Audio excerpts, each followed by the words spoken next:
Welcome to the PopGo Project podcast, a platform for the discussion and discovery of arts and entertainment. We focus on highlighting people and events that add value to the world around us. Visit us on all social media platforms by searching the PopGo Project or visit our website at thepopgoproject.com. Welcome to the show, and thank you so much for listening. This episode of the podcast is brought to you by Keller's Garden Center and Landscaping Services. Contact Keller's today and get your yard cleaned up before that dirty old man winter comes. I hate to say it, but he's on his way. The mornings are cold. They're frigid. I don't like it. I'm turning the steering wheel warmer on. I'm putting the seat warmers on.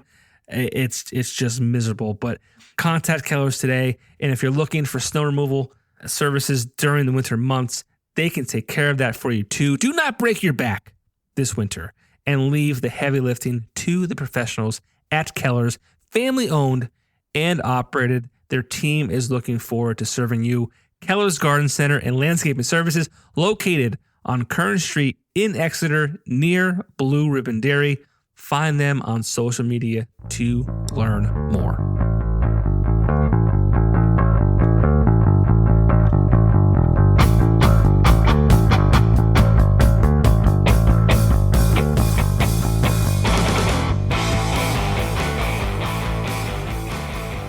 Matthew Lowry. I can't do it now.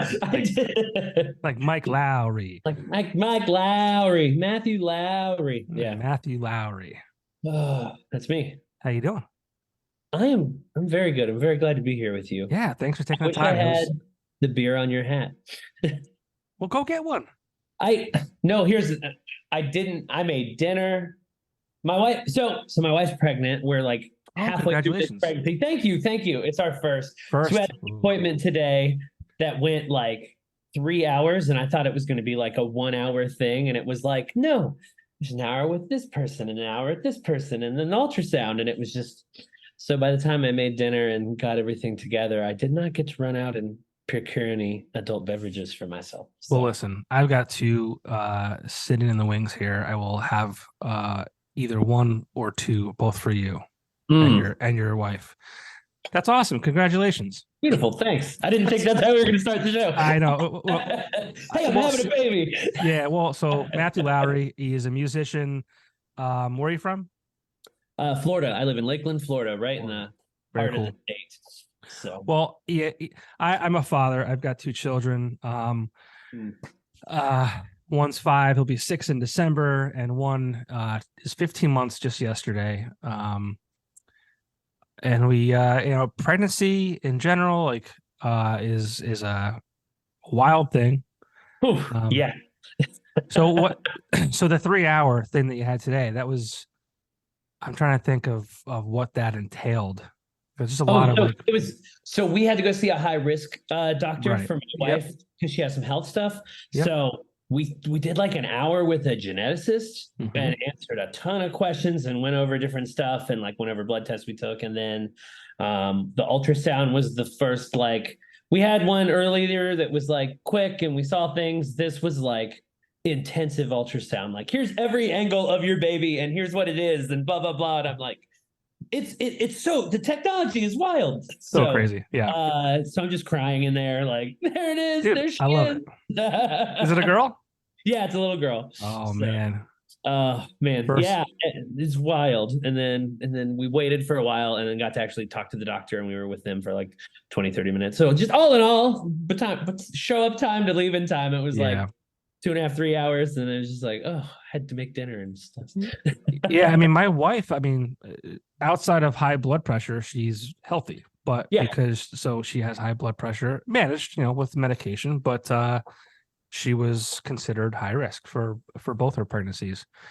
Had some losses in between the first and second, which was, a whole other story, but that's awesome. I'm so happy for you. I ever since becoming a father, whenever someone says they're having a baby or, whether it's their first, second, third, fifth, it just like warms my heart. I've become soft in my old age. I think like these kids are really, softening my edges, I guess you could say. I MC weddings sometimes, and I tend to hold back tears at weddings. It's the happiest moment of their day, right? Um, and I'm so happy for them, and this is the happiest they'll ever be, whether they get divorced to 6 months to a year, 10 years, whatever it might be. Yeah. In that moment, they are the happiest they'll ever be. Their parents are so happy and proud, and it's a room full of happiness in it. Exactly, right. It's such a celebration of like, we're all in this thing together right now, and it feels good to have this whole thing around us. Like, yeah, it's amazing. And now they're all gathering back up for getting excited for. Then you get to tell all those same people. And in our case, I mean, we've been together 10 years. We've been married 6 this month, so like 6 years later, we now get to tell all these people, hey, things are going great, and now we're having a baby. Like, it just feels like a special thing you get to share with everybody again. It's wild that it's happening now. Like, I literally just put this album out like 2 weeks ago, and we're in the middle of the pregnancy. Like, was not planned to all unfold this way. It's a great time of your life. It literally, I was like, I'm having the best year ever. Yeah, that's great. When is she due? Late February. So very cool. Very cool. Yeah, we're at 21 weeks, I think now is what it is. So just chugging right along, man. Yeah, it gets more fun. 3rd trimester, buddy. Watch out. Yeah, no, 2nd trimester is fun. She's just enjoying being like, 1st trimester was very rough on her and got sick a lot. 2nd trimester, she's just been like glowing and happy. I mean, she naps all the time and eats more than she's ever eaten in the 10 years I've known her, but in the best, like, she didn't eat much in those first few months. So it's nice that she's like got her appetite back and then some. And a very active little girl growing in there. She was like kicking the whole ultrasound today. So it was pretty cool. Awesome. Yeah. And the 3rd trimester, she'll be just like done being pregnant. Yeah. So like, let's go. Let's get this out. Get this thing out of here. But yeah, and a girl. First one's a girl. I got lucky. I'm blessed to have a boy and a girl, right? All American family, right? Yeah. And so they say. I was hoping, hopefully my daughter never watches this when she's older, but I was hoping for a boy, the second one. Just because, like, kind of know what I'm doing, have all the clothes, have all the toys, like, You've done the dad thing on the boy already, and you're kind of know. Again, right? I have the same parts they do, like. Yeah, we're all in the same lane. Yeah, I don't have to worry about other guys. Like, let's just stick with the boys. And I have a video. We didn't do like a big reveal at all. But my wife, we went to the appointment. We didn't want to find out because I was like, I need to find out. I need to mentally prepare whether it's a boy or a girl. I need to get the nursery ready, all that kind of stuff. Yeah. But what was I saying? So they sent us the gender results in her email, and we were going to look at it together later on that evening. But what they had done, the way the preview came up, it revealed. Oh, it was like right there. Yeah. So my wife saw it before I did. So she actually went to like the dollar store and got a little like girl's outfit, and I had like a little gender reveal, just the 3 of us. That's adorable though. That's great that you had to have that. Yeah, so I opened it and I'm like, shit. And my son's like running around. He has no idea really what's happening. And I go, buddy, do you know what this means? He's like, no, what? I go, you're gonna have a sister. And he's like, I don't want to have a sister. And he starts crying. Oh no. all on camera. That's amazing. Yeah, but he is so good with her and he loves her to death. In fact, today, when I picked her up from school and brought her home, we were sitting on the couch together, and he felt that she didn't want to be near him, and he's like, she doesn't love me. And I'm like, dude, just chill. So but it's amazing. Like he was always such a good kid. And you said she's 16 months old? 15 months old. 15 months old. Yeah. So like so young, and he's already worried. Yeah. No. He loves her so much. He's such a great big brother. And I love, as much as we didn't want because he's 4.5 years older than she is. We didn't want that big age gap. But it's been a great experience in that, we had 4.5 years of just giving him attention And now he kind of understands things, and he's pretty self-sufficient. So I don't have two children crying for no reason. You know, it's I can focus on one, and, and you know, he can take care of himself, and it's and help out a lot. And he's just a great kid, and I'm very blessed. Man, that's awesome. I'm so happy for you. And yeah, the daughter thing. I'm like the oldest son of the oldest son of the oldest son. So, and I'm like Matthew Lowry Hagelberger. My dad's Milton Lowry Hagelberger the third. So like it's a line of like these men that are like. So I was like, we're having a boy. Like there was just this assurance in me that we're having a boy. But I also, this little part in the back of my head's like, I just feel like it's gonna be a girl though. I just know it. Like I had the like false ego of like, if I will it into existence, that's what it will be, right? And then little thing that knew.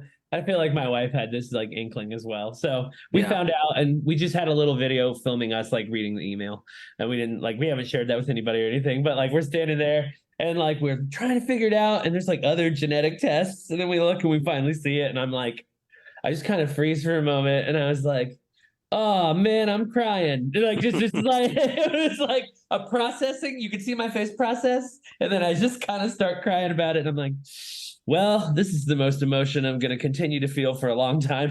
Forever, dude. It's and little girls, they're just different. They're just different. Yeah, my brother and I were 2 years apart, but then I have my dad then with his second wife.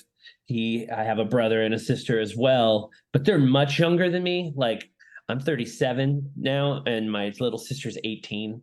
So so there is a bit of a gap there. So I did have a little sister, but in a very different way, and like a different home I went to college and had my own place, you know what I mean? So it's a different thing. But like having a little girl that's my own, it's going to feel different because I really grew up with like my brother Caleb, and it was two boys and we were 2 years apart, and that's just what we did, and sports and music, and that's what we did. And so it's like, now I'm like, oh man, girl dad, like what is life going to be like? I have no idea. I'm not ready, but we'll just dive in. You'll never be ready. It's going to be amazing. I hope we can stay connected even after this. Because like I said, it warms my heart. And I'm very happy for you guys. Thank you.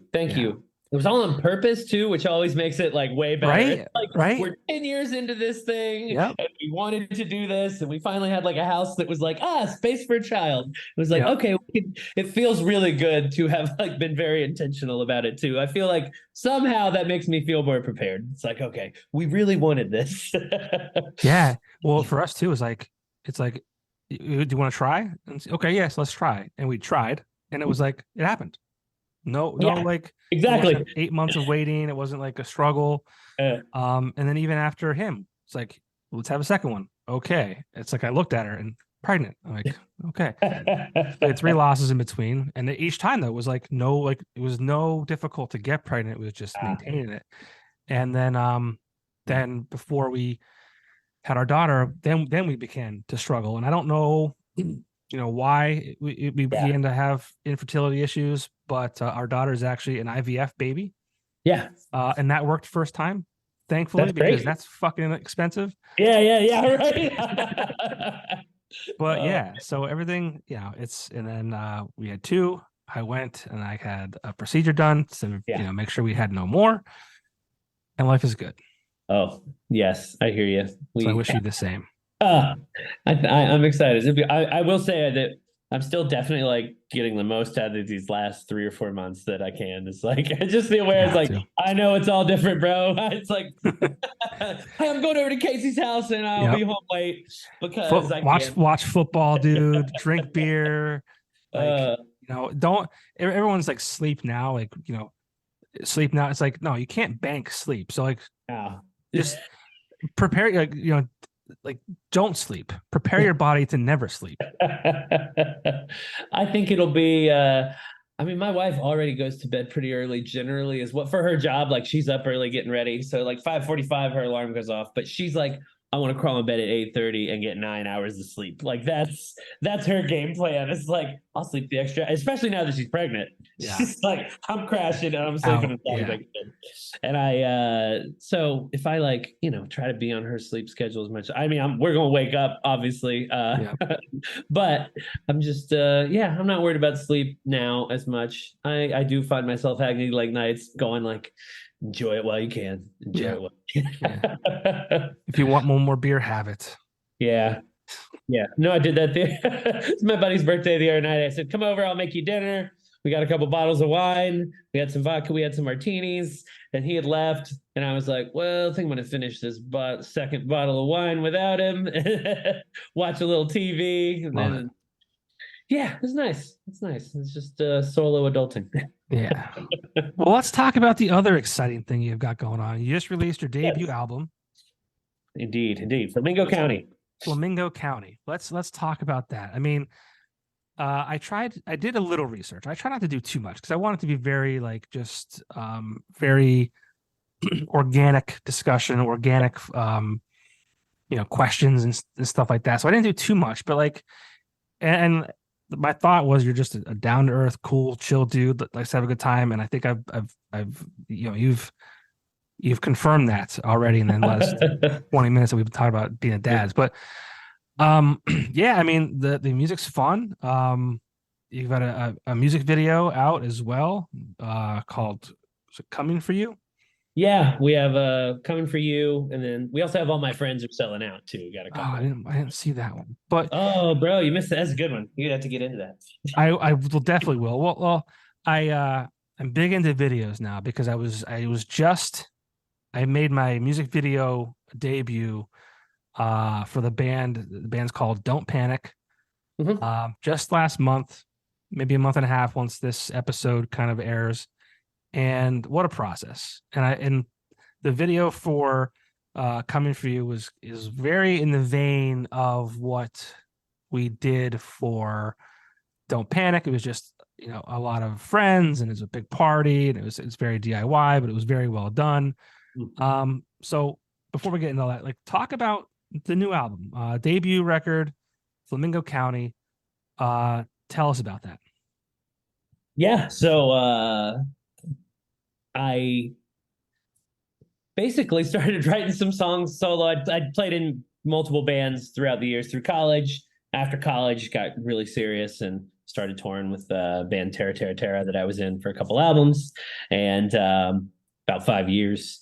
And that's when I really made all my connections and grew as a musician in this kind of world that we live in the scene at that time, and just loving music. I'd always loved music. I started piano at 5, so it was a lifelong thing for me.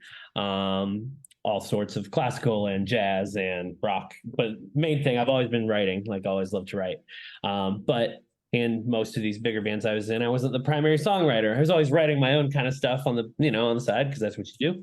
But I was just more focused on just being the best part of this group that I could be, and it just worked that way. And so kind of hit a point after being out of the final band that I was in for a few years where I was really just I got to do it. I got to write some stuff. And so I went to the studio in town that I was with in my band, the Vanguard Room, and I did some EPs, just a couple songs each, and put those out. It was right before COVID. It was late 2019. I put an EP out in September, and then another one in December or January. And it was cool. It was fun. They were solo things. And the guys in the studio who were people I knew and were friends, we made these songs, but they just weren't anything cohesive. As far as didn't feel like I had a vision. It felt like I had written these songs, and I did have this vision. What I felt like was a vision, these ones are kind of 3 different versions of this and this. And it wasn't, but the music was just kind of all over the place, and it was fun and it was cool. And I spent a lot of time in the studio, but we were meticulous on it. And we could only do it in blocks of 4 or 5 hours this night this week, and 4 hours this night this week. And it was a long process. And this album, I was I had just been writing songs after those EPs during COVID and everything. And I just wanted to play rock. And I was I want to play rock with my friends. I don't want to be that's what I'm used to doing. You know what I mean? It's I'm used to doing this thing. And so I had just been writing these songs, and I talked to some of the guys, and I was like, I think I want to go in and record them. I was like, but I want to do it like the traditional way that I used to do it, which is like, all right, we're going to get studio time for this month, and we're going to go in and we're going to crank this thing out. And so I kind of had whittled down, a big list of demos and kind of slowly went through them all and like finished writing what I needed to finish, be it lyrics or this bridge didn't feel right or something like that, and kind of whittled it all into this focused like rock project. I wrote a lot on piano. I wrote a lot of guitar stuff, just kind of started on acoustic even, and then transferred over to the electric and just kind of took these ideas and brought it into this rock world that like I kind of wanted to have fun in, and kind of still kind of have songs that are a little different. If you listen to the album, you can hear there's definitely a little bit of a journey you go on. But I think it's all pretty cohesive to this songwriting side, and telling some stories and just having fun playing some rock and roll with all my actual best friends.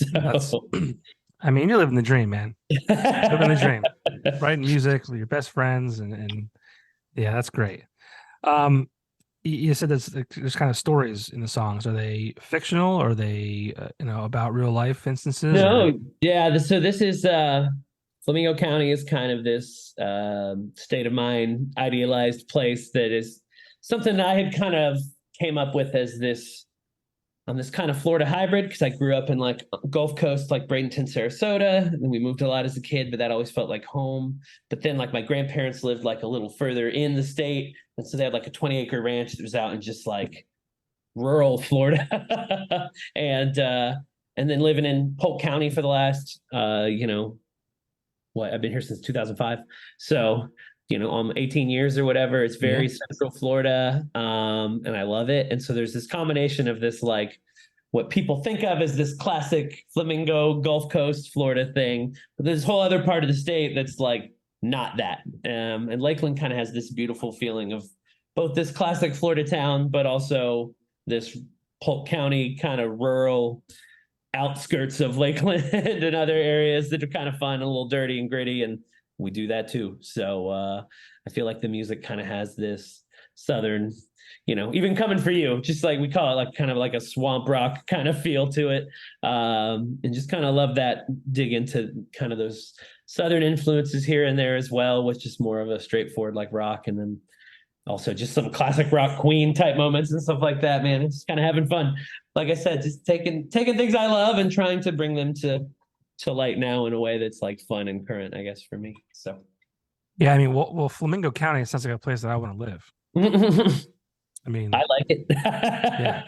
I think I try to say idealized. Let me continue the Flamingo County explanation. So these songs are kind of this journey of songs that I had been writing just personally, like very personal. This is a very authentic and true to me album. There's no real fiction here. It's just me kind of these moments on this journey of like growing into who I am as a person, out of, I guess, the boxes that we get put in our childhood and growing up, not in a way, I mean, it all depends on how your life is and what you do. But like for me, growing up in like a very evangelical Christian culture for part of my youth, or like my dad was a pastor in like the Assemblies of God, all the way even through different kind of churches, growing up. So there's that side of things. There's growing up in the South and like your cultural Southern roots and like how that influences you, or, there's growing up listening to this kind of music, or there's growing up believing this kind of whatever about the world and your life and who you are. It's like, I have to be this. I needed to go to college. I needed to do that. And then like finding peace with yourself and like figuring out what you really want. So kind of, I guess, that typical late 20s journey, where you're willing to, do some things and ask some real questions about yourself, but in hopes of finding this peace of mind, right? In this place where you're okay. And so, I sing about that in Flamingo County, like finding that peace of mind. And it really comes from an authentic place of kind of finding some comfort in like, I kind of landed for a moment on who I was and like who I am and what I actually love and believe, just for myself. And even if it's for a moment, even if it's for a day or a month, like and I think it's more than that. And I think you're in a constant state of growth.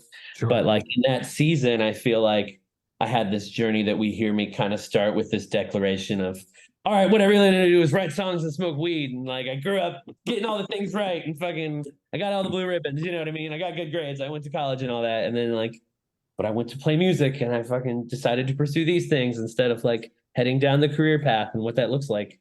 And like having to find this personal journey, and every song kind of tells a little bit of a part of that figuring shit out until you get to the end. And you kind of realize what I need to realize. You got to sit back and ride the waves, you know, you got to feel it and you got to just be present in the moment and like breathe and like, it's okay. Be yourself, like find your place and live there. Like, it's okay. And then get up and work hard every day and like, be grateful, you know, and give some love. So yeah. Some people never find that though. It's, you know, it's crazy. I feel like each season of life, you have to find it in a new way. Yeah. I think now, my next season is going to be like, every moment I can spend with my daughter will be the best thing in the world. And that's what I'll, right. So, but in this other season, it was just like, oh, I feel okay with who I am. And I'm not afraid to, you know, talk to my family or this person or whatever about something that I feel or believe or am. Or just how I want to live my life as a fucking adult. Like, I think because everything's put online and shared in a way, well, I feel like it's reducing again. But for a long time, it's just like, if you're doing something, you're sharing it, you're posting it, you're talking about yourself. And it's like, I didn't feel like I could comfortably just share and talk about and do all the things that were me as I was going on these journeys. You know, I got married very quick and very young early, and that ended after like 4 months kind of thing.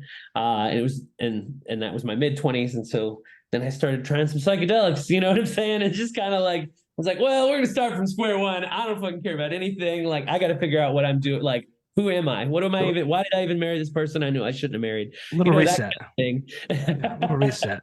Hit the reset button. Okay. Yeah. So. Yeah, sometimes people never figure that out. And I mean, I don't know, man. Like, even for me, I still, like, as far as a career goes, like, you know, I feel like I'm in a place I never thought I would be in.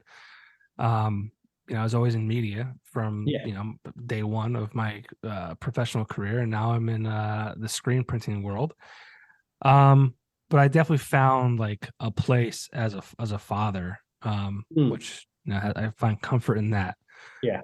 And my job allows me, that one I have now allows me to be present in every way. And I never missed an appointment. I coach my son's baseball team and basketball team. I've never missed a practice. I've never missed a game. And so it's funny how everything kind of, it does kind of fall in place. And I think, and you hear it, it's cliche, right? But it's like never in the way you think it's gonna, right? Like, I'm same thing with me, like career wise, like I always worked jobs that would allow me the freedom to play music, right? Like, that was just like the structure of why I did things, be it music, or I worked for a moving company for years, right? That was like, I was able to take days off if I absolutely needed to. Most of the time you got the weekends and, you know, that kind of thing. So then restaurant work, of course. And then I caddied for 6 years at like a golf resort down here in Florida, because big golfing family that I was raised in. So, you know, I was out there, and like, again, that allowed me the time and freedom if I was like, hey, I gotta take these days to play or do whatever, which is how I did the album. It was summertime, which is slow season in Florida. Like, everybody's playing everywhere else that's beautiful, and it's hot as shit down here, especially in the middle of the state. So, I was like, all right, great. So I was in the studio Monday through Thursday, and then I'd caddy on the weekends when there were actually guests out there. And like, over the course of a month and a half, I did the album, you know, and still, even on the evenings, sometimes on the weekends if it was free, but like, you know, that's how I chunked it out. And so now I work in logistics. I work online. I work mainly, I work remote. There's an office that's, you know, here in Lakeland as well. And I'll go in there 1 or 2 days a week, but I'm excited to have this job, and I never thought that was what I want to be, but it's like, well, I can work remote. So like, when my wife has this baby, I can work from home and be here and support and be helpful. And like, that's exciting. We've played out of town where it's like, oh, okay, I've played a show and then I worked, you know, remotely. And like, you know, you find ways to continue to do the things you love and then find peace, right? Like, you find your peace that it's like, well, I'm here. You know, I can do this thing. You're screen printing, but you've never missed a practice. That's the shit. Like, I want to be that dad. Yeah. Yeah. It's definitely, it's good. It's all good. I'm not upset by it at all. Mm-hmm. Just wasn't what I thought it would be. I mean, if I had my way, I would still be, the Weekender would still exist. You know, it was like the Entertainment Weekly where it featured all the bars, restaurants, the bands playing, where they were playing at. It was the Bible. But then the internet, I mean, internet was always around, but like social media came, and that's where people like, well, I can advertise my things on Facebook for free. And it's like, okay, cool. Well, fuck me then. Yeah. No. And you're in radio. So one of my best friends who I went to college with was in radio. He did 10 years. He was and kind of at a independent, like, I forget how many, 14 different stations they had or whatever kind of thing, like a good communications company. But like, yeah, after 10 years, it was just like radio just continuing to go down, which is like tough. And he was either going to have to work in like a genre he hated or doing something he didn't want with no actual like DJing. You know what I mean? You're just you're just a talk box for whoever was paying the most. So it's just like he had to get out, but I mean, went to college for broadcasting, spent all his time doing that, and it's just like, well, nah, it's not gonna work. Like at the end, he was like, oof, it was done. But you know, just one of those things where he didn't expect to be in real estate, but now he has tons of free time and can work from home. He has 2 daughters at home, you know what I mean? And it's just like,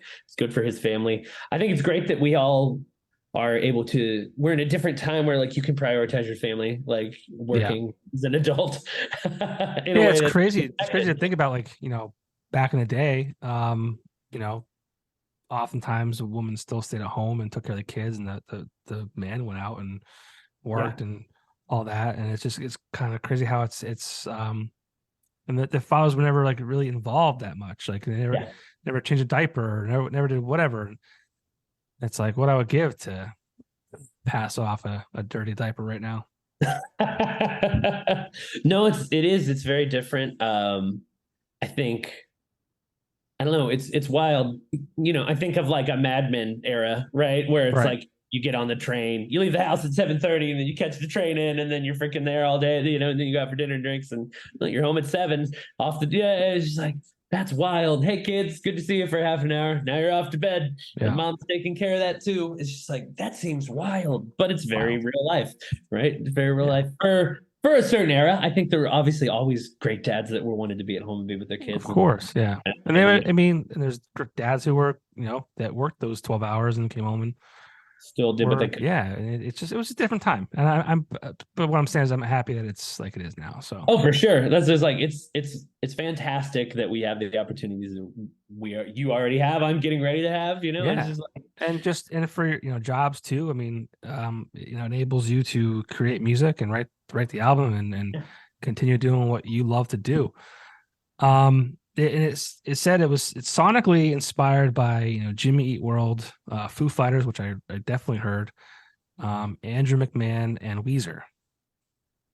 This is definitely like, that's a big chunk of those kind of influences. Again, there's this, and then I would also really heavily lean into like your Queen, or like your singer songwriter, like a Billy Joel, Elton John, because I think there's this balance of like the rock and roll that I loved, which is that Jimmy Eat World, Foo Fighters, Weezer, like just rock that I loved, you know, it made sense. But still, like, I think, you know, obviously lyrically, I really admire a Jimmy Eat World or a Weezer a lot. Nothing against Dave Grohl's lyrics, but you know what I mean? I'm not listening to Foo to be emotionally stirred very well. The later albums, oof, that last one, that'll get you. That'll get you right in the, but I think I want to tell stories. I like telling stories. I like being that songwriter, but I've always been a band guy. So it's like, I kind of was excited to try to merge those worlds. And I think that's where sometimes you have that kind of Queen feeling of like, oh, this guy behind a piano, but there's this full ass rock band hitting these beautiful things behind him. I don't know. And I think we really leaned into those influences in a way where it's like, it's a serious tip of the hat. You know what I'm saying? Yeah. But I don't think like it was anything. It's all in fun. Like it's not ever taking itself too seriously. Right. Which I think is fun. Can I tell you who I heard a lot of in the song Coming For You? Hmm. I hope this isn't like an insult. I mean, I love this band. So, Theory of a Dead Man. Huh. That's interesting. Boy, Theory of a Dead Man. It's been a while since There's a specific song. I can't remember what the song is called. If I think of it, if I can find it, I will I'll send it to you. Yeah, shoot it my way. But yeah. I heard the song. I'm like, this sounds like a little bit like this. Man. So yeah, Theory of a Dead Man. I love that band. Well, I should say I love their first like 2 or 3 albums. The early version of that band was everything you wanted, right? There you go. It was. I've never really listened to them. I mean, I know some singles, and I know exactly who you're talking about. I'm trying to think. It's like I can't tell you if I've ever sat down and put an album on, and I'm an album guy. So yeah. Now I'm looking at. Sorry, I'm pulling the phone out to like double check. Double check what?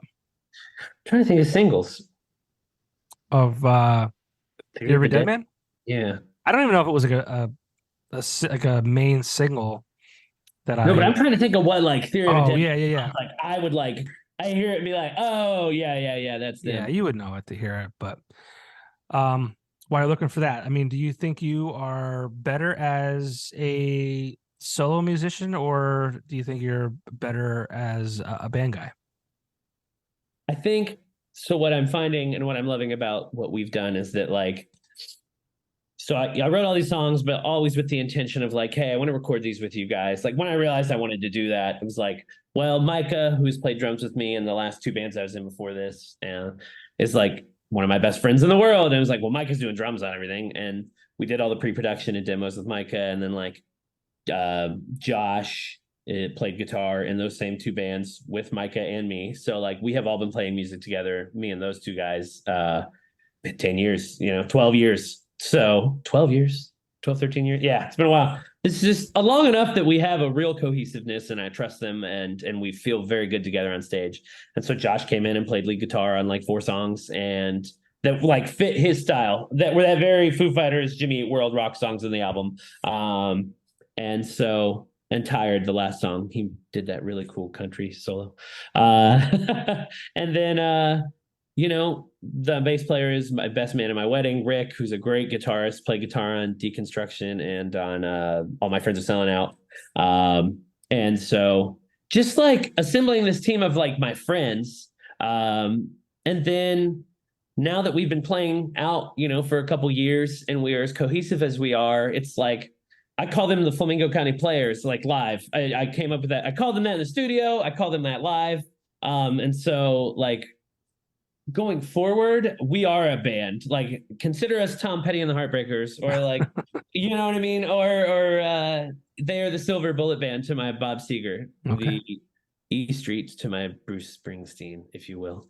I'm not trying to put myself on those guys' levels, but what I'm saying is that like, you're not going to see Bruce Springsteen and not seeing the E Street Band, like generally, unless you go to Broadway or something, right? So that's what it is. Like we are a team now. So I'm excited to take my song ideas forward. And now instead of like, you're playing for these 4, you're playing for these 4, like, here's the demos, but we're all going to get in the same room and like make this happen as a band. So I'm going to take the leadership role still, and be that. It'd still be Matthew Lowry and the Flamingo County Players, but we are definitely like, because I am a band guy and it's so nice to have like a team with you. But as a creative artist, it's even more comforting to have a team of people who believe in your vision. But having that band allows it to, I'm not going to be like selfish or greedy with like, no, these are my songs and they're going to go my way. It's like, no, let's work on it. Let's talk about it. Let's make it fun. We're all very into, well, almost all of us are very into like prog and like, and different levels. Like I like to go back to like old school, like Genesis prog. Genesis is one of my favorite bands. Hell yeah, dude. Yeah, oh yeah. But like my dad loved Genesis and so I love Genesis. And so there's just some smart pop music that is still rock and roll and has these elements. And I'm like, I want to like get my chance to like be the Phil Collins, who's he's up there. He's in those top like 5. Like you want to have dinner with or like play around a golf with people, like Phil is on that list for me. Dude, I remember when I first heard I Can't Dance. I don't even know how old I was, but that Dude, was like, that music video, that oh freaking my music God. video. But the song, I just remember like, and I've always been a music guy, but I can't perform. I can't, like, that's just not in my brain. That's why I love doing this, because I get to like have an attachment to it. But like, I just remember like I would make my friends, like, if I was over their house, like, we gotta listen to the radio in hopes that the song came on. Like, Oh yeah. oh, it was such a good song. And I remember like I must have been like maybe 10 when like my aunt and uncle got me a VHS tape of Phil Collins. Like, I'm like, what? I think they thought maybe I was weird, like being that young and like wanting like this Phil Collins. We are friends, bro. Like like I used to have my Phil Collins tee. I went and saw him live when he came a couple years ago. I didn't get to see Genesis. They didn't come to Florida. They came to North Carolina, and I was like, I wanted a road trip. And like literally one of my greatest life regrets is that my buddy and I didn't road trip to see Genesis like on that last world tour they did. God, it's so great. Like you go back and like I'm fairly certain Invisible Touch album came out like the month I was born. Like it's one of those things where I feel like that album and I share a real connection. And that's not even like the best Genesis record, but it's like it's in my heart as like this thing I know every freaking moment of that album. God, I love that album. Yeah, even the We Can't Dance out. I'm going through the song list now. I'm like, I mean, obviously, He knows me. Right? Yeah. Oh, what a freaking song, bro! But, what a freaking song. I mean, I Can't Dance, obviously the highlight, but like, Jesus, He Knows Me. I mean, tell me why. And I'm trying to like dig deep in my brain now, trying to remember how these songs even go, because it's been a minute since I've listened to these songs. No Son of Mine is a hell of a starter. Yeah, I mean, it's a great album. Yeah. I love it. There's a lot of very like, so I'm on Reddit and like the Genesis subreddit, and there's definitely a lot of like very elite, like late Genesis is bullshit. Like none of that. Like, I mean, and not even like Peter Gabriel elitists that are like, I'm like, because that's not the best. There's great stuff there, and I love Peter Gabriel did, but like, man, I think every era of Genesis just has this beautiful, they all have their beautiful moments. There's all wonderful things. Oh, what a fun ride that band's discography is. I love them so much. So all that to say, I'm better in a band, bro. Like I'm trying to be the Phil Collins in my own band. All right, I love it. But I'm a keyboard player, so I'm the Tony Banks role as in songwriting. So, but I mean, I play the rhythm guitar as well. So like sometimes I'm writing on guitar and it's that Dave Grohl driving rock, and sometimes I'm writing on piano and it's Billy Joelish or Andrew McMahon. It's something corporate, you know. And so it's just like I don't. It's tough. I'm trying to learn to stay in a lane, kind of, or make my own lane in a way that's like, all right, I've already kind of paid an homage and nodded to these styles. Like, how can I focus in for like the future? So we're like honing in to do something, hopefully start recording next summer, like get an EP and like crank that out together. Cause now that we're a band, like, and now that we're in a band mentality and we're like all focused, it's very nice to, have had this album be received well enough that like we're getting a lot more offers to play a lot more shows, and like, okay, oh, this is what this guy is and this is what these guys do, and I think the band side of that will help as well, as people realize it's not just like me up there like with my piano or something. It's like, no, we're like a wall of sounds. That's what we keep hearing like live. It's like this very big, there's 6 of us up there, you know what I mean? Like it's bringing the noise, and so it's fun. It's fun. It's definitely, I'm a band guy, but I just happen to be the front man. Well, that was my question too. I'm like, are you trying to sneak in a bunch of shows in the next 3 months? Man, well, that's, what's wild is that like, we had booked out some stuff. Had a band we were going to do some stuff with that unfortunately had to pull out, which is tough. But we still got some good run of shows in. And then our one guitarist, he's actually out on the road with this artist. He's another artist who's played with for like 10 years. And so they're out for like a month. So it's like, all right, well, we can't book anything for, pretty much all of October after the first, 2 weekends, or November. And then it's like Thanksgiving and stuff. So I don't know. We're working on some stuff. We have some January shows booked.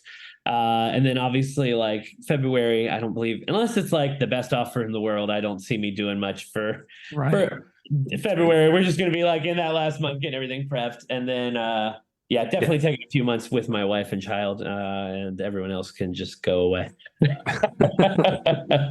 I think I'll write a lot then, though, too. I feel like I will have a lot of like turn my keyboard on real low, or like add the acoustic, and just like have that time where it's just like, okay, what a beautiful season of life. Like, allow me to try to capture some of the emotions or things that I'm feeling in this time. So, so that'll be good.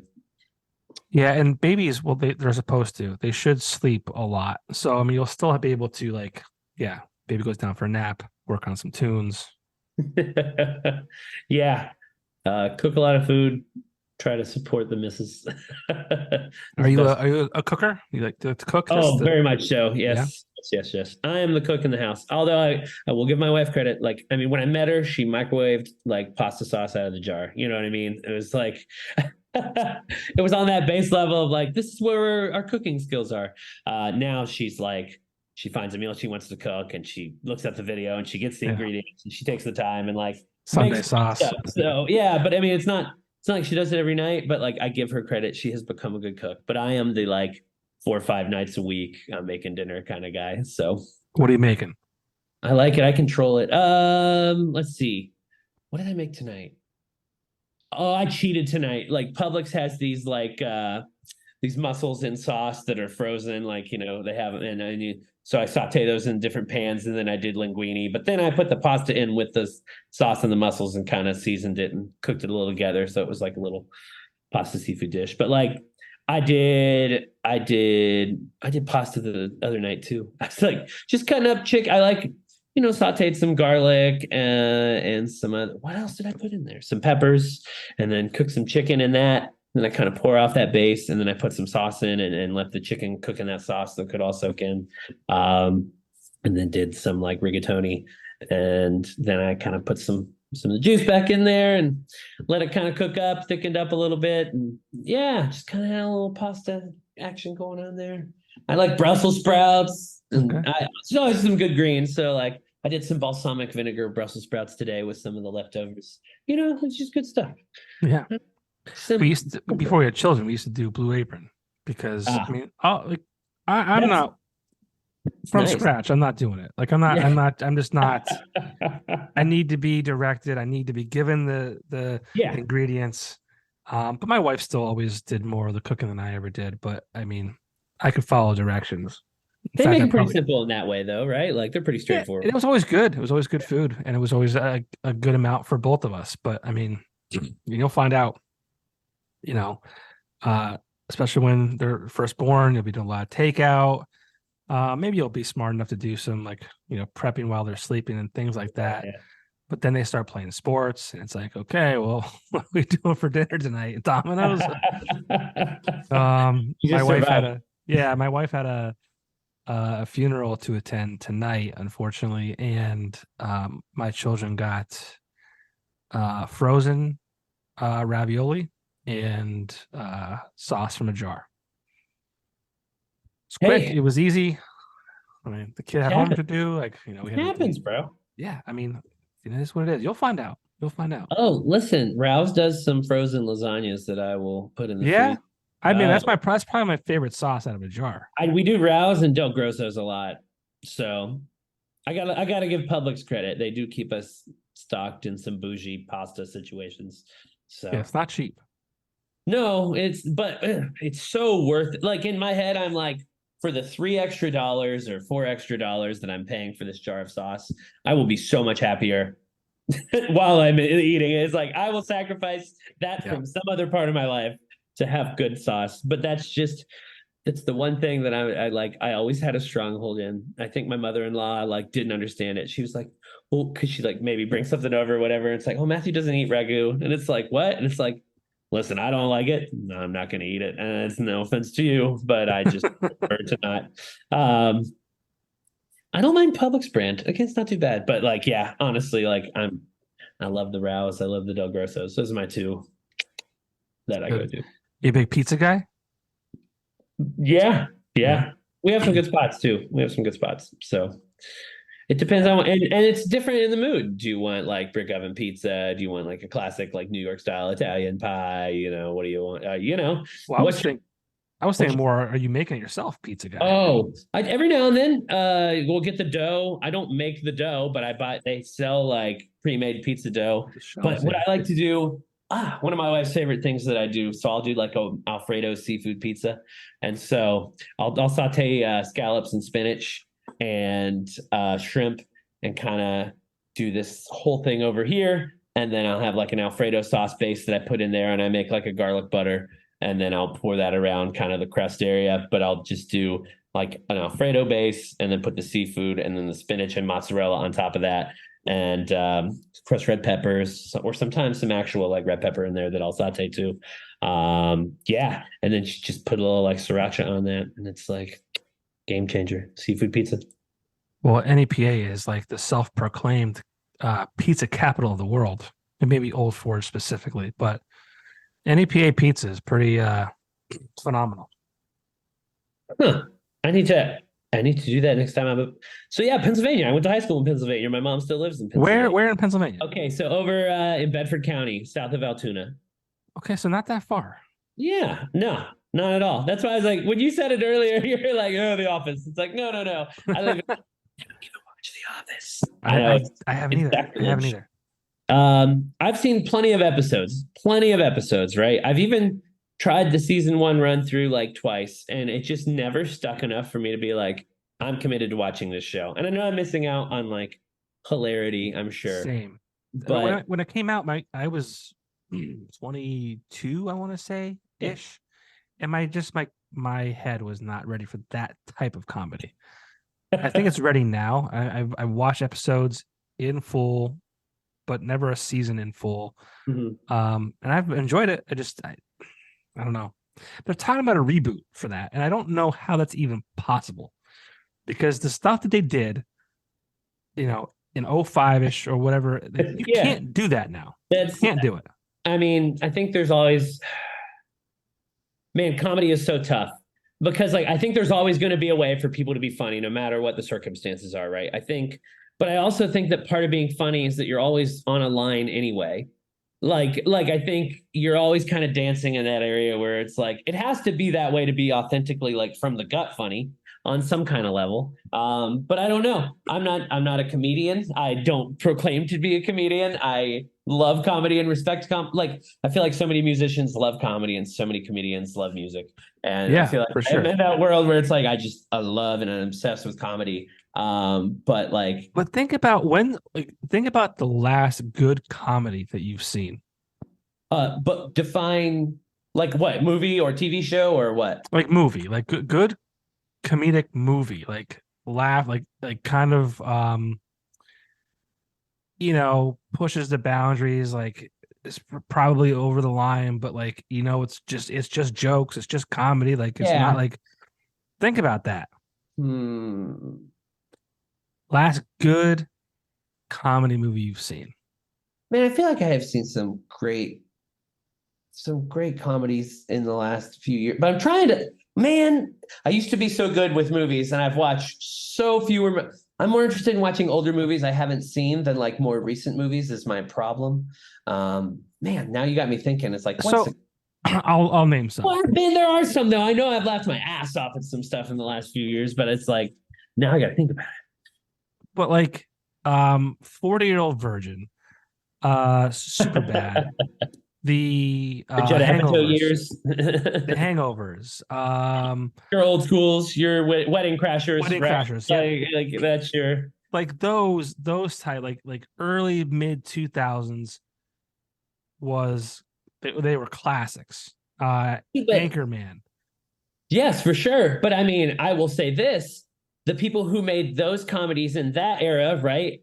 They weren't able to make Caddyshack, or they weren't able to make Animal House, or you know what I mean? Like some of the stuff in those movies is like so much more removed in an inappropriate way than they were able to do in that time. And again, I think we're always going to find it like, there are always going to be checks and balances. We're always going to obviously grow as a society and a culture. And so like, if you want universal comedic appeal, obviously it has to appeal on a comedic level to a lot of people. And so I think I think comedy, we're always gonna have to find a way to laugh. Like even people in the most dire circumstances, like laughter is their like tool, right? You have to find, I mean, in the darkest places in my life, I have still made some of the fucking best jokes, but they were so dark. That's why my wife and I, like, we share dark comedic humor as one of our things. It's Us like, too, yeah. I will say the worst joke to you so soon after this terrible event.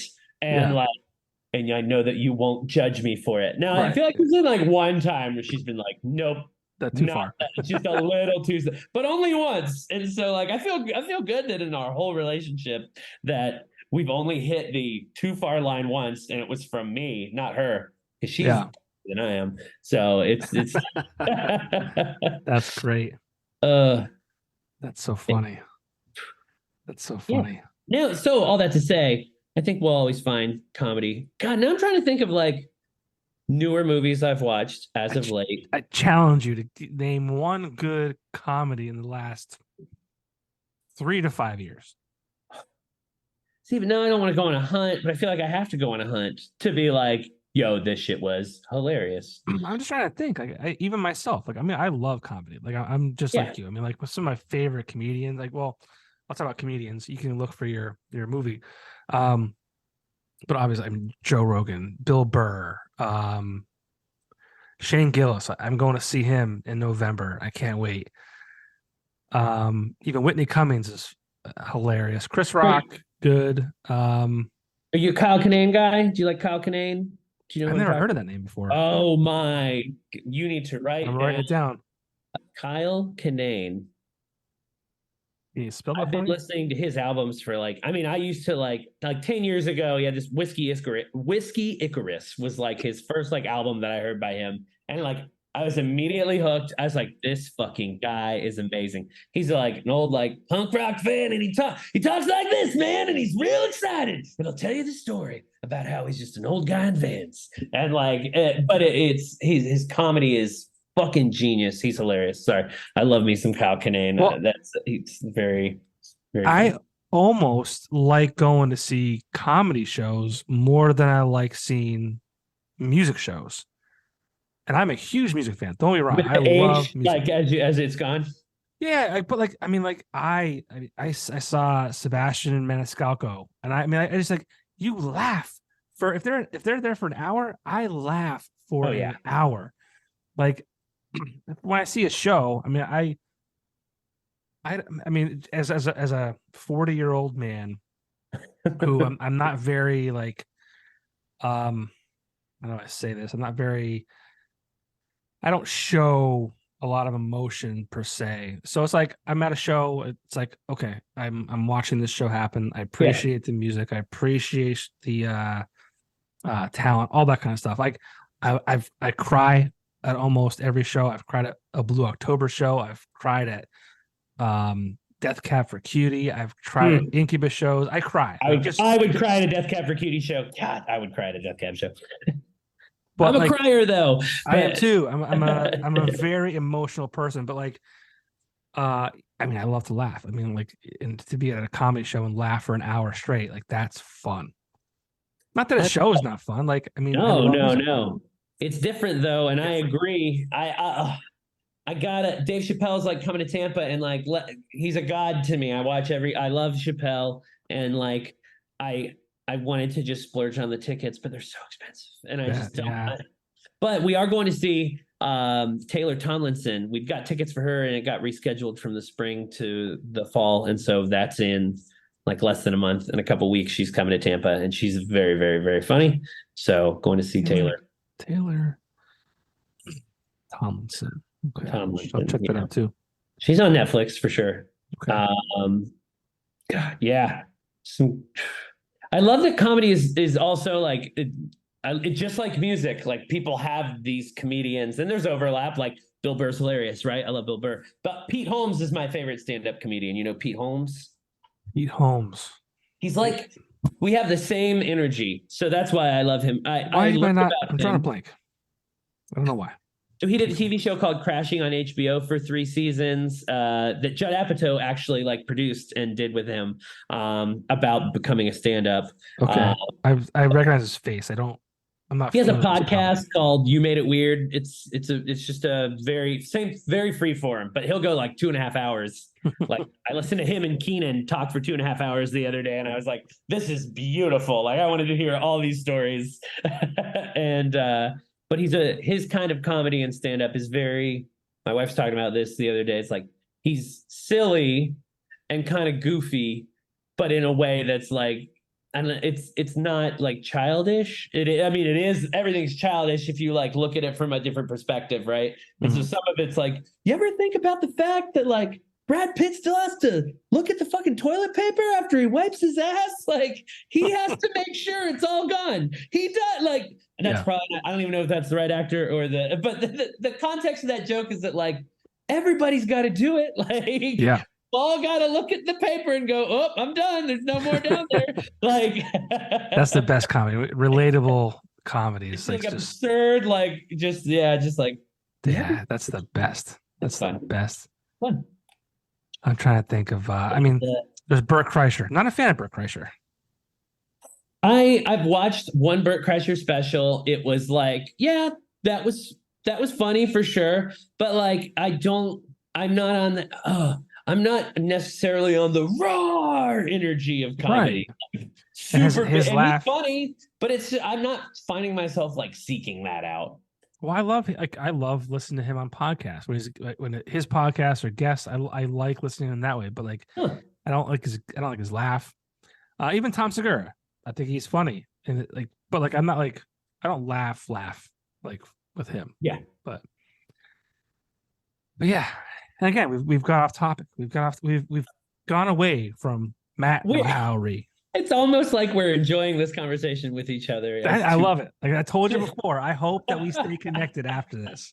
I feel like I've really gained a friend this evening. Anytime that there's someone who you can share Pennsylvania with, there's always going to be some sort of connection. I feel. Like. I mean, if you have like a personal Facebook page or Instagram page, let's connect. Yeah.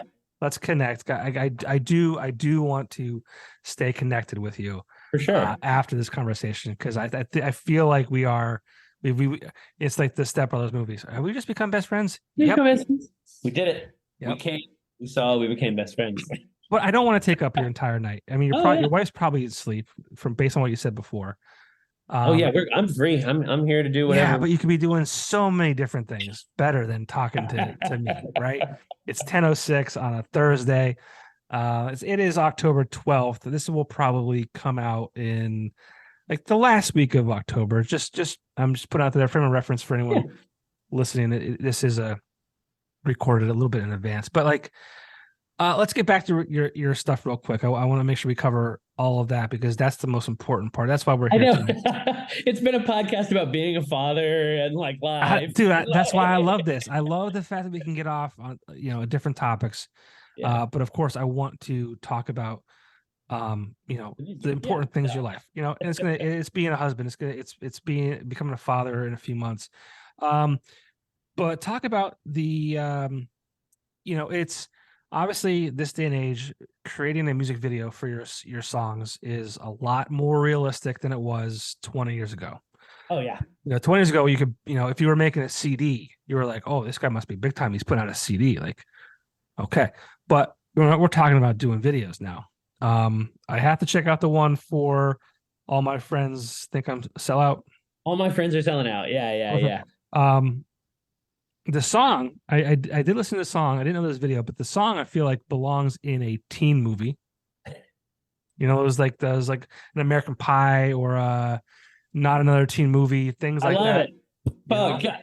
Put me in an American Pie movie. And speaking of old movies that aren't getting made anymore. Dude, I'm this close. I'm this close to having an interview with Thomas Ian Nicholas. Yes. Yeah. I have a direct line. I'm in the guy from Don't Panic set me up with him. Nice.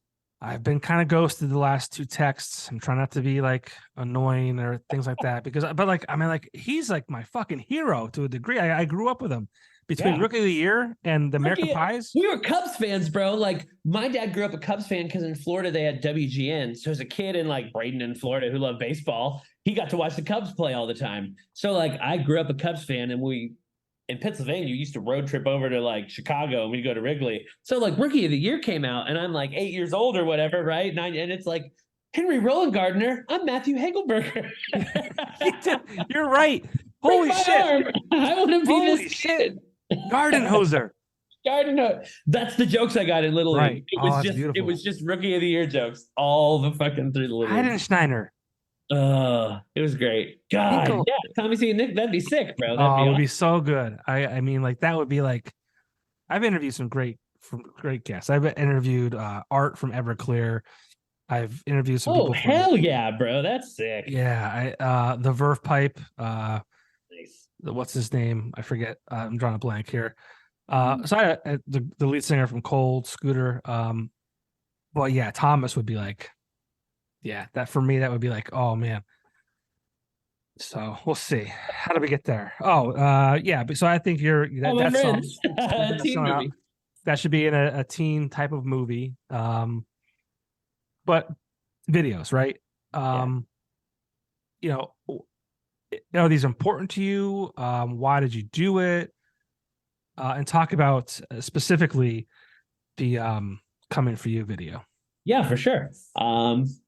So I think, well, as we talked about earlier, like growing up in the era we did, right? Like music videos were such a huge part of being a kid in the 90s who loved rock and roll and early 2000s and stuff like that. And Fiona Apple. Oh man. Jeez. And that's the thing. It's just like, so like for me, the Foo Fighters were always the best example of a band who was like having so much fun in their videos, even when this song was so like straightforward, serious, and rock and roll, right? And I am not a serious person. I have serious conversations and I have serious thoughts, but by my nature, I just kind of have fun and I like to have fun and enjoy it. And I'm goofy and so are my friends. And so when I had written the song, and before we even like tracked it, even in pre-production, and I could hear how it sounded in my head, I knew I wanted it to be this like celebration of like that Flamingo County thing of like, it's like this backwoods Polk County party, but also like this weird jackass style competition. And so I just had that idea and I even wrote it. Like, if you look at this, I took a picture of the whiteboard I had put up to like plan the whole album, what I was going to do. And I had 3 videos that I wanted to shoot. And like one of those, it's Flamingo County Games is what I wanted to do for Coming For You. Like, I just knew that's what I wanted it to be. Oh, the Flamingo County Games, just these dudes out there doing this weird competition. And so when I went to my buddy Aaron, who sings in Copeland, and he's a good friend of mine. And so he is a wonderful artist. He is a creator. He does a lot of visual stuff for all his work. And so he's a good friend of mine. He's become a very good friend over the last few years. And he did a video for another friend of ours called Ginny D, and had showed me that. And I loved it. And he you know, it was one of those where I was like, hey, would you ever want to have some fun and shoot like a really like easy, good time video? And it's for all my friends with Selling Out was my idea. I was like, I just want to do it in like a garage. And he already liked that song when we like listened through the album and stuff. And he's like, oh, I've got this great idea. Like, we can use my garage and we'll like do this thing. And so we kind of planned that out. And at the night that we were planning out that video, I started talking to him about like, hey, if you're going to do this one, like, I would love you to do this other video Coming For You that I like really have in mind, and kind of threw the ideas out. And so we're just listening to vinyl records and sipping on wine and talking about video ideas. And it was like, I was like, I want that goofy, fun, like 90s rock and roll video where it's like the song's rock and roll, but like everything in the video is just super, just having a good time. Like, I want people to, like you said, you're like, seem like I was chilling, wants to have a good time. And it's like, that's authentically me. Like, I would get together with my friends and do some dumb shit like that, because why not? So like those videos were both shot in like 4 hours tops. Like, video 1, we showed up at like 7:30, 8 a.m. We set up all the gear in the garage. We shot all the stuff. We moved stuff around. We got the different shots. We were out of there by 12:30, 12:30. That's awesome. And then same for Coming For You.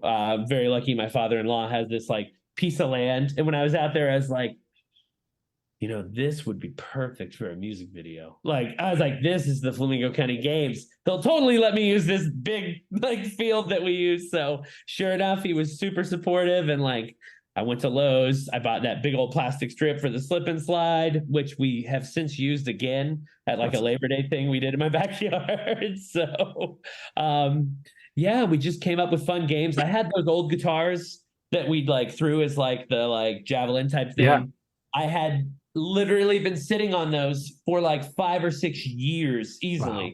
And it was like, I'm going to use these one day for something. Like I have this weird, like, I know that one day I can use this cool old guitar, even if I just have to destroy it in a video. And like that day came, and sure enough, that guitar broke as soon as I threw it. We had we had 2 out there, and the one I threw on the first take literally landed and just broke. And I was like, well, we got the take out of it. That's all we needed it for. So it was fun. So we all went out there. We had a case of Busch Light in the cooler, and we were all just, it was like, I cracked a beer at like 7:30 in the morning, and I was like, well, I hope my father-in-law doesn't think less of me. It's for the art, It's for the art. No, he got it. Nothing but love out there, man. It was fun. And then we had a good time. The saddest part is that, so we have like we all changed clothes and then shot like a crowd scene of people cheering. And it was like, most of us are in it, but me and Josh, who plays guitar, we both brought dresses, and I let my hair down, and it was like, oh, we're gonna be the girls in the crowd that are like stoked. And so he like put all this makeup on, and we had dresses, and like we're jumping and cheering, and like none of that made the video. So I got all prettied up in a dress and was jumping around for no good reason. But it was very freeing, and it was super hot after shooting all that stuff. So I kind of wore the dress for a while, and I loved it. And I could understand why like Kurt Cobain wore a dress on stage. Boy, I might have to bring it back one day. This is my comfortable dress for my rock and roll show. No, it was cool. A lot of track and field type of games, soccer, volleyball, and that slip and slide. I mean, that hit home for me. I was just on a summer family vacation back in July, I want to say. So we had so it's like my son, because my daughter was still not even 1 year old yet, or maybe she was 1, whatever. But my son, my brother's daughter, my other brother's, the girl he's seeing has 2 kids, and we did a giant slip and slide, big black tarp, and the kids, it was the first, the kids loved it. Soap, water, it was old school. My cousin, who's like early 30s, decided he was going to do it. He woke up the next day realizing he's in his 30s. So yeah, all that I just connected with a lot. Just it was a lot of fun to watch. It was you guys all seemed like you were having a great time too. And again, back to what I was saying before, I was part of a music video, and I respect the whole process a lot. Like you're saying, it was only 4 hours, which is phenomenal. I mean, my day was 12. The band's day was far longer than that.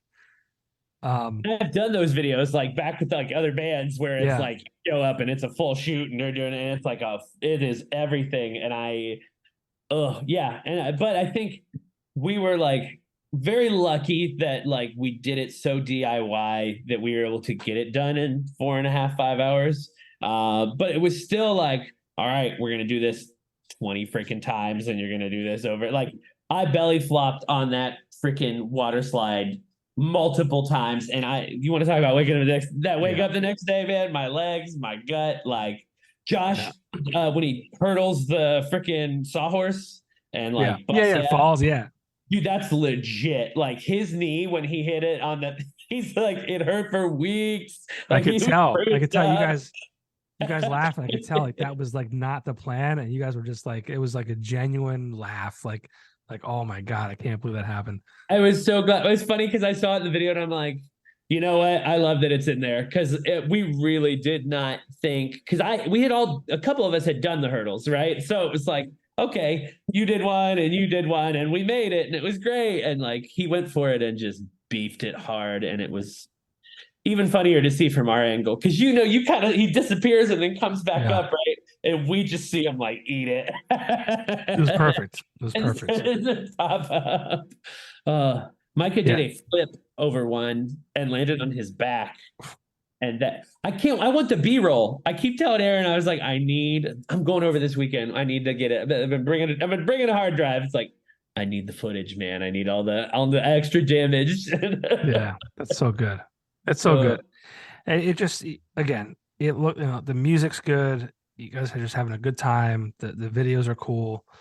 I mean, you're nailing it. You have this whole like Flamingo County and the portrayal of this vibe and this scene, and it's everything I think has just come together exactly how you had planned. Well, thank you. That means it literally means the world to hear that, man. Yeah, it means a lot. I think it's fun to know that it's actually been taken that way, and that dude, I get people like send me Flamingo shit all the time now, or like pictures of things that are happening, and I'm like, all right, so everybody like gets it now. It's going to be weird to like shift, like whatever the next thing is. It's like I've been in this Flamingo County mindset for 3 years now, so it's and even longer with the writing. It's like 5 years since some of these songs, first got written or started getting written. So it's been an interesting journey, and I really love. I love hearing that it's been received and understood for what it is, which is just like setting a mood. You know what I mean? And it's just like embracing that thing. That's great. I think we talked about it already, but really, really quick, talk about what you have lined up for the rest of the year. Obviously, the beginning of next year is going to be, sporadic maybe because your wife is due around February, late February. Yeah. So, talk about what's next for the band, and then where people can find you. Yeah. So like I said, we are maybe working on a couple more, like some Florida shows here coming up over the next, end of the year. The pregnancy thing kind of got thrown in with all the planning when it was all going down for shows and runs and things like that. So, less shows are booked for the fall than maybe would have been. We're going to do some stuff in January. We're going to play a festival here in Lakeland. That's like a one-day festival that we do. We're going to play up in Orlando with some friends, band that I used to play with a couple years back. They're kind of getting back together and playing at a good venue up in there. And so those will get announced. There's some other Florida stuff in the works, but yeah. Then, a couple months off, February, March, April, probably. But the plan is to be doing a nice little run in the summertime next year. We've got some other bands in Florida, and we plan to make some runs in the Southeast kind of thing. And then, like I said, I'll be doing a lot of writing over the next 6 months. But in the meantime, listen to Flamingo County. You can stream it everywhere that you want to stream it. I started a label to release this album and do the press and do that thing. So Bro City Records is the name of my label that I have with Micah, my drummer.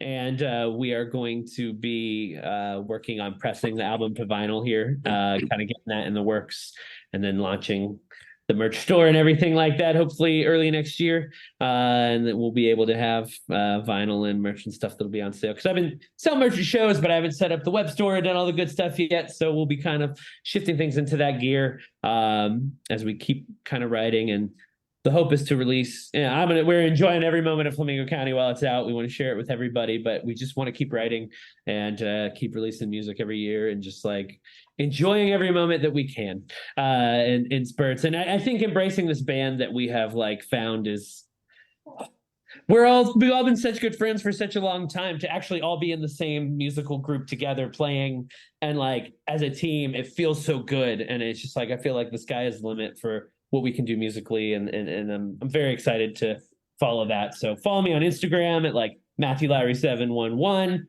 is like my handle, and it's the easiest way to get all the updates. We're actually think we're going to launch the Matthew Lowry and the FCP Instagram and social media stuff here soon, so that it won't, because we want to embrace the band thing. Like I said, that's what we are now. And so I'll still have my own personal thing that will update everything in the world, but it'll be a lot easier to be a dad, I think, if I can separate my for sure personal lifetime and then like, this is a band account and this is what we're going to do. So we'll be launching that soon too. But like I said, mine's Matthew Lowry 711. Matthew Lowry is on Facebook. I have a YouTube channel with the videos. I even made a TikTok, so we'll see if I start using that more. It's so tough. It's so tough, the TikTok. It's tough to talk. It's tough to talk so much. I like writing the music and playing it. But you know what? I think we'll just become like a sketch band that does like comedy sketches, right? We'll just make little mini music videos that are comedy sketches. There you go. Then it'll be fun. It makes sense. Actually, that's a great idea. Or just take the videos that you have already and then cut them up into little clips and snippies. I've done some of that. We're dabbling. Good, so but yeah, and then like I said, if you follow me, we'll definitely be announcing shows and all that live, and I'll be keeping up with you more. This is great, man. If you don't have a merch guy, let me know. Ooh, I specialize in merch. Well, that's I have, I do have my boy. That's fine. No. That's I'm just saying if you didn't have somebody and you needed somebody. Shout out Dylan Ishus Designs. Shout out Dylan Matat, my boy, making his designs. He's worked with us on like logo and stuff like that. And the little flamingo guy. I'll have to show you. I'll shoot some stuff your way. It's pretty cool. That's awesome. Good. That's awesome. I mean, the whole like one thing that's cool about the screen printing and design world is just like how many creative people there are, and like you can really like learn from each other and just kind of like get better based on seeing other things. And it's a cool, like it's not very like competitive. So that's what I'm saying. Like I just if you needed somebody. Oh yeah. No. It's I think as you said, what's dope. He's a designer, but he also has his own screen printing stuff that he does. Sweet. So like that's awesome. He works with a lot of businesses in St. Pete and Tampa, and like also works with other bands because he plays music in a different group. And the shipping, there's no shipping, which is awesome. Yeah, no, we pick it up. So, I mean, you're supporting, I'm working hard to spend my money on my music stuff. So like, I'd rather support somebody that is my friend who's doing this 100%. Business. Right. And so that's fun. And I think that's what's, like you said, with the lack of competition, it's not like he's not out there beating down doors trying to take other people's business. He's just providing his service. And as word spreads, you hope, more people can come to that. So. Here it is. Do you like it? Okay, great. Let's do it. And that's it. He just had this style. I was like, oh, you can do this kind of cool, unique flamingo look that I want you to do. And it was like, just nailed it, man. Just nailed it. I'm trying to picture this, like this cover art of the vinyl, like this huge, like, so you've seen the cover of the album? Yeah, but it'd be cool. Yeah. Like on a vinyl image, like. That's what I'm saying. Yeah, that's what you want. The Last Supper. It's amazing. And I'm assuming that you're going to go pink vinyl, right? I would like to. That's the plan. I wanted to. Well, I wanted to look into one of those. Like you can press the vinyl and have something in the middle. Yeah. And so if it was like clear, and then there was like sand with a little flamingo in there that was like felt or something. Yeah. But I know that shit's expensive, and we're probably not going to be able to do that. Not be able to do that. But that's like the dream. But other than that, yeah, it should be probably pink or like seafoam green and pink, probably. You know what I mean? Okay. Yeah. Dope. That. Awesome. Oh, you got it right. Well, I'll have to order one. You'll have to ship it up to me. I will announce everywhere. I'll make sure you know when the vinyl is. Can't wait. I don't buy. I have not gotten into the vinyl game. I just I want to get into the whole thing. It's just my CD collection. I stopped buying CDs probably 4 years ago just because financially irresponsible, children, all that kind of shit. I'm like, there's no way I can get in the vinyl game. I don't want to have this big, bigger item now. But I do have a couple vinyl pieces from my favorite artists and people that I've interviewed too. So I would do that to help support the cause, and I think that would be a cool piece to have. So that's very dope of you. We don't full circle it. I remember getting my dad had some vinyl growing up for sure, right? There's some records, but like in high school, I went to this like thrift store and looked through the vinyl box because I knew we had the player in the basement, and there was a copy of Phil Collins' Face Value. And I was like, well, I'm going to bring, or I'm sorry, No Strings Attached is the first Phil Collins, or No Jacket Required. I said the wrong name. I'm sorry, No Strings Attached is an NSYNC album from the mid 2000s. I was going to say, like, No Strings Attached sounds weird. No Jacket Required. So I bought it for like $2 out of this vinyl bin. And I knew Dad, we love Genesis. I knew who he was, but like, I didn't know this. So I took this vinyl and I put it on a record player and I listened to it at home, and I was like, this is everything. This is amazing. That was my first My first, I purchased a vinyl. It was just like a record shop pickup. It wasn't like cooler, hip, or trendy or anything like that. For me, it was like, oh yeah, this is great music that like I can own on a record. But luckily for me, vinyl has become a thing. So I have been. I don't have an insane collection, but I have a very me collection where it's like, fine. I love this album enough that one day I want my kids to see these physical representations of this music I love. Yeah. And even if they have to go find it and stream it somewhere, however they'll do it, like, hopefully we'll just listen to records together, right? But like when I'm old and gray, they're like, oh, this was Dad's record collection. This is Grandpa's record collection. Right. Yeah, by that time when it comes back around again. It's all the way back around. So.